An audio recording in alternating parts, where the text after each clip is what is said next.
नमस्कार मंडळी, मी सौ श्रेयसी कर्वे. भगवान व्यास हे या संदर्भातली आपण माहिती बघतो आहोत.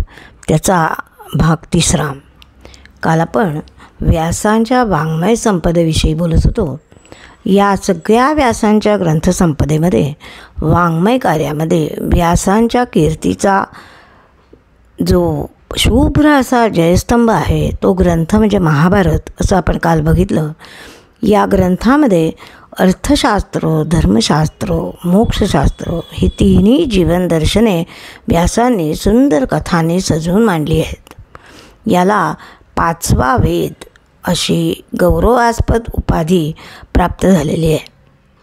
हिमालयाच्या उच्च प्रदेशामध्ये नरनारायण नावाचे 2 पर्वत आहेत. तिथून भागीरथीचा प्रवाह जातो.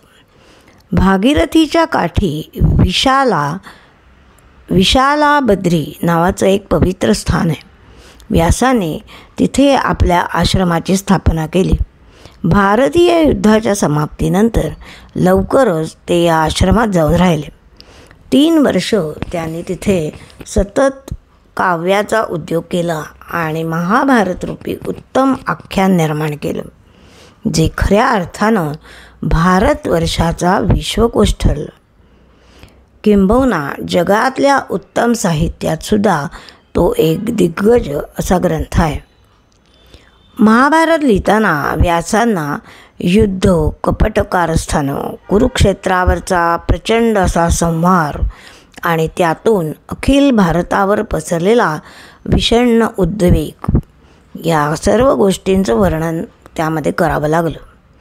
कुरुवंश आणि पांडुवंश या दोघांशीही व्यासांचा अतिशय निकटचा संबंध, अगदी रक्ताचाच संबंध.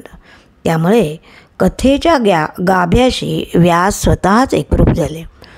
त्यामुळेच रचना पूर्ण झाली, परंतु त्यांच्या मनाची मात्र व्यथा अधिकच तीव्र झाली. त्यांच्या मनाला विषादाने ग्रासलं.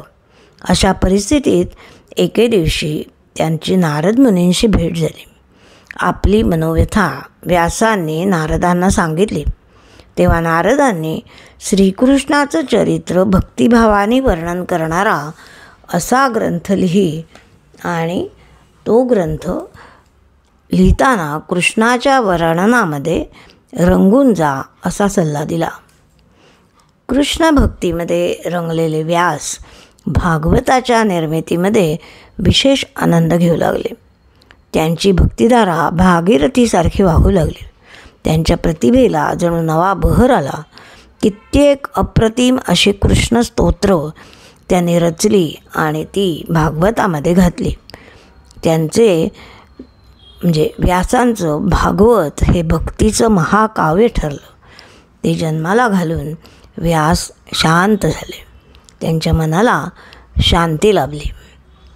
हिंदुस्थानच्या वाङ्मयामध्येच काय, जगाच्या वाङ्मयातसुद्धा अत्यंत थोर अशी व्यक्ती म्हणजे कृष्णद्वैपायन व्यास असंच म्हणावं लागेल. असेच थोर असं त्यांचं कार्य, अशा या भगवान व्यासांना माझं शतशः नमन. मंडळी, आज गुरुपौर्णिमा, त्यानिमित्ताने एक गुरुविषयीचं पद म्हणून आपण या ऑडिओची सांगता करूया.